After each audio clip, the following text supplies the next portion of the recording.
in this oxygenated environment unless they downsize their massive bulk, because the oxygen would not be sufficient to facilitate them in their survival. They would slowly suffocate. Right. We already got fish scales, but they just call it ashy skin. No, he talking about fish scale is that pure cocaine. So he making a reference. He making a reference to that pure cocaine. That Peruvian flake. Yeah, exactly. Oh man, y'all some funny dudes in the chat. Very, very interesting conversation. Rod, so what I want to ask you about now is they say, all right, let me ask you this, Rod. All right, so a lot of things got demonized. Some of the most spiritual things that can help us got demonized. So like Baphomet, all that type of stuff. Everything that pretty much could benefit, they turn evil or to the devil or unlucky, like the number 13, things like that. So they say, researching on the internet, they say that the middle finger represents the ether. Now the middle finger has been demonized, right? You put up the middle finger, if you're spiritual and you go like this, you feel like a derelict. You feel horrible. You feel like a degenerate. This is ether. So why on the internet they say the middle finger is ether then? That's air. It's earth, fire, air, water, ether. Some people may use it to represent the ether, right? Because remember, what happened to the fire when it get done burning? Where did it go? Yeah. It went back to the ether. Yeah. Right. And he left all of the carbon, which is the physical byproduct of going back to the ether. It's called ashes. Right. Remember when earlier when I was talking about the orgone accumulator? That's the opaque ether that he was talking about when you say that it's the purest form of air. Right. Before nuclear war, see, people they only think of the nuclear fallout, the radioactive aftermath of a war. What they don't think about is the chemical changes to all of the things that the radioactivity affected. Right.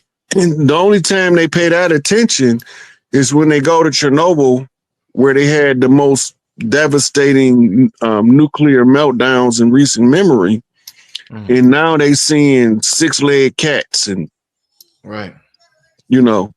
frogs with 18 legs, stuff like that. Now they notice that the radiation does more than just, because you gotta remember, only two things causes a mutation, right? Gradual change over a prolonged period of time, or ultraviolet light bombardment of radioactive particles from the sun.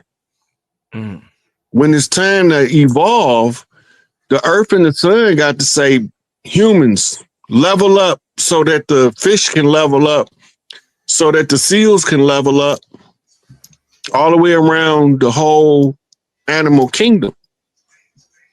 We supposed to be able to read nature, understand how we are naturally, and move in harmony with everything around us. But as part of the byproduct of the entropy, which is the deterioration, you have what's called a negative aspect. Now we going back to Hermetic principle, the law of opposites again. Right? So that's telling you there's somebody good-hearted that's controlling the ether, and there's somebody dark-hearted controlling the ether, wicked at the heart. And they in a struggle, an eternal struggle, right, to establish the dominance of which one going to be in existence after the struggle. That's the story of Set and Osiris, the struggle of the two brothers, two opposing forces with two different ideologies, coming from the same parental source, right? And then the mediator between the two ended up being Isis, which was the sister. And the remedy was for Heru to rise up to the throne, overthrow Set, entropy, extreme chaos, and reestablish the great father, Osiris, Usir, the one who cares for and maintains order among the family. Right? So they telling us metaphysics, quantum physics, then they telling us housekeeping, order and structure of the household. All of that is being told in the same paradigm. Right? And they use the reference of the housemaking in order to explain the physics, because there's more housemakers than it is physics professors. So you now you got to be able to communicate with both. You tell the same story, and then when you explain it to the person that's reading the story, how to look at it from their field of study, it changes the paradigm and how they perceive their spiritual growth. Right.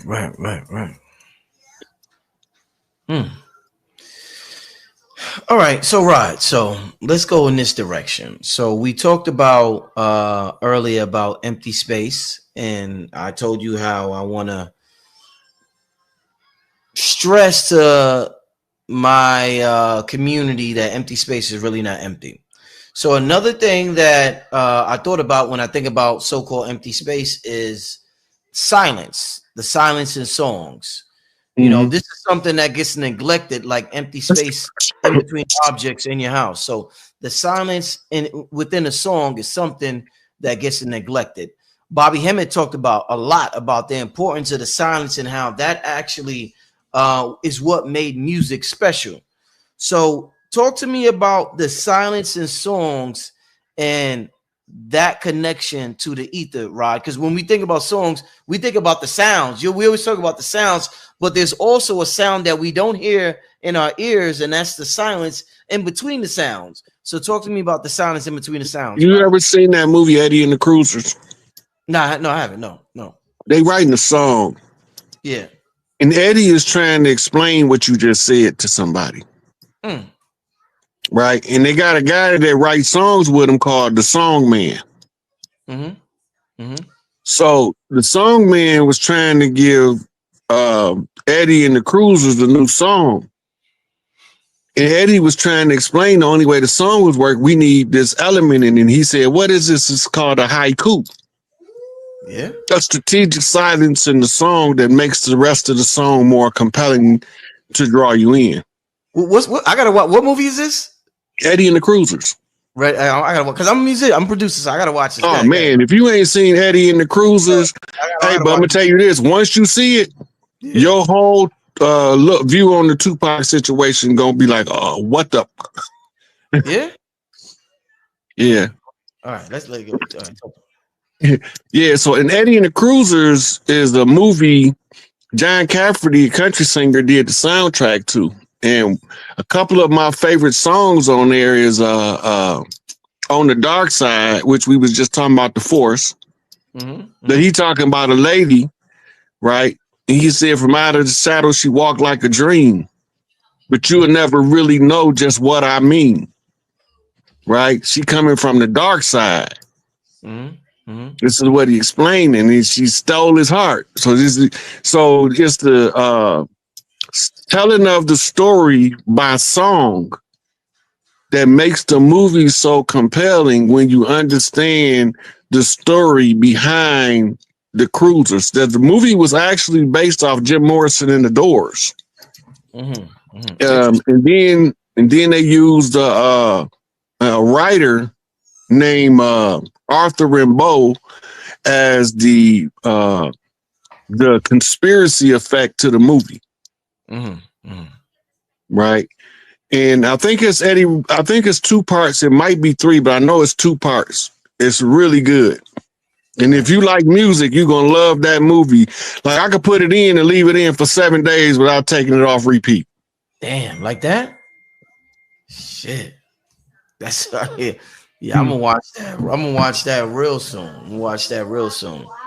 So let me teach you about that silence. That strategic silence is often taught about in poetry. Yeah. Yeah.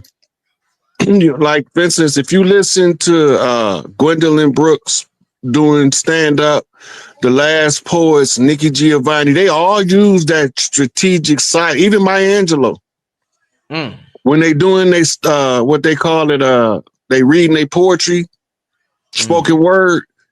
You will see it. And then a lot of times in old poems you read before, you didn't know what the symbol mean for the haiku, which is the strategic silence. Then you go back and read those poems again, and they have a whole different effect. Because now you understand the strategic silence. Right? That's like a little, trying to think of a good song that uses the strategic silence. But I can't think of one off the top of my head that it just stick out where everybody that heard the song would know what I'm talking about. Most of them are friend songs, folk music, and stuff like that. Right. Wow. Yeah. That's that strategic silence, because even with you talking, like let's say there could be two speakers, Rod. This is a great example. And this is an example of that's the importance of that silence, or what some people may call empty space, or some people may call ether energy, or whatever.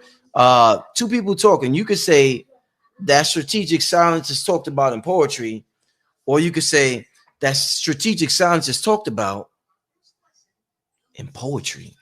And the person who used that silence and said in poetry, yo, it hit my heart. Rod, that shit hit my heart way harder than a person that just said it robotically. So when you said the poetry you use strategic silences in between words and what you want to stress. So that made me think about that. That's how important that silence is. You could impact the person's part. Like, imagine a dude talking to his girl and saying he love her, and he says it with silence in between certain words. Like, that shit is real important, Rob. We sleep on that, man. Well, the first person that did something different with that strategic silence in music was Marvin Gaye, on the album with What's Happening, Brother, and I forget, it's some of his biggest songs. But if you pay attention in some of his strategic silence, you will hear people chattering in the background. Right? Because that's the way that he brought your attention to the strategic silence before the next part of the song activate. Because most people don't pay attention to the strategic silence. So you needed the background of day-to-day silence, which is some kind of noise that's not relevant to nothing, playing in the echoes of the empty space, and then the song come back on to give more impact to the next phase of the song, because now your empty space, it's filled with something, a form of silence that you truly understand, which is really noise. Yeah, and just speaking of noise, when I was talking to you on the phone, Rod, and I said, Rod, what's the best word in the English language that you could use to describe the ethers? And he was like, loud sound. And I didn't think he was going to say that. I think he was going to say some scientific shit, or, you know, whatever. He was like, loud sound. I was like, wow, that's powerful that you would say that, bro. Loud sound. That's the best word, the most efficient word you would use in the English language to describe this force. Now, this is the greatest force in existence. And you said sound, my brother. Look, they call it the Big Bang, but how did you know if it's a bang if there's no sound? Ooh, there you go. There you go. No, just think about it. How do they know that a Big Bang ever take place? Boom. Two main reasons. One is it's still echoing. Ooh. It's echoing on a frequency, what they call a modulated frequency at a chosen interval. And the other way that they know is through something called galactic expansion, which is red shift, blue shift. One is collapsing and the other is expanding. That's what they mean in science. And then in the old Hopi culture, they call it red Kachina, blue Kachina. And everybody think that this is a star when it's telling you actually a functioning creation more so than it is telling you about a red star and a blue star. It just so happened that the analogy of the red star and blue star match so well that they able to explain it to you using two stars as telling you that they are a force you can't see. Right. You can see the blue star, you can see the red star. It's also talking about the tribes, the father house and the mother house, the blue house and the red house, trying to get to the black and gold house, which is Big Mama house. Red Kachina is the one coming out of the red house and the mama's child, and then the blue Kachina is the one coming out the father's house, the father's child. Right. And in every large family, it's a child ascribed to each parent. Right. Normally, the boys is ascribed to the fathers and the girls is ascribed to the mother. But, and then you have what's called daddy's girls, where the daughter is ascribed to the father to raise to be a good woman. And then you got mama's boys, which is boys assigned to the mother in order to be taught how to be good men without being fruity. Right. And then you have what's called the royal house, purple, right? The purple reign, REIGN, meaning rulership, comes from the royal arc degree, meaning the matching of the perfect one from the red house, the perfect one from the blue house. And that's how you put together the two keys to open up Big Mama house, which is the bank. Once everything is settled, then it all comes full circle. And so you use the same sciences of creation in order to create, and what we call it manifest now.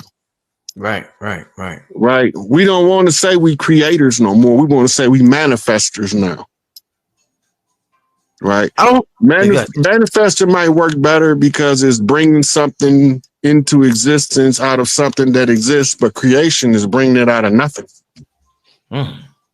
But even in nothing, thought exists. Because the thought is the catalyst. It's the cause of it all. It's as a man thinketh. Right? What do that mean? That means let this mind be in you, which was in Christos Isos, or Christ Isis, the great mother. If you can think like the great mother, right brain, full capacity, and you can think like the divine father, and you are a divine son, you become the son of the son. Right? This is symbolically represented as before the sun come over the horizon, first comes Mama, Venus, right? The pentagram, the divine feminine. On her heels comes Mercury, the messenger of the gods, the one who comes to deliver God's message.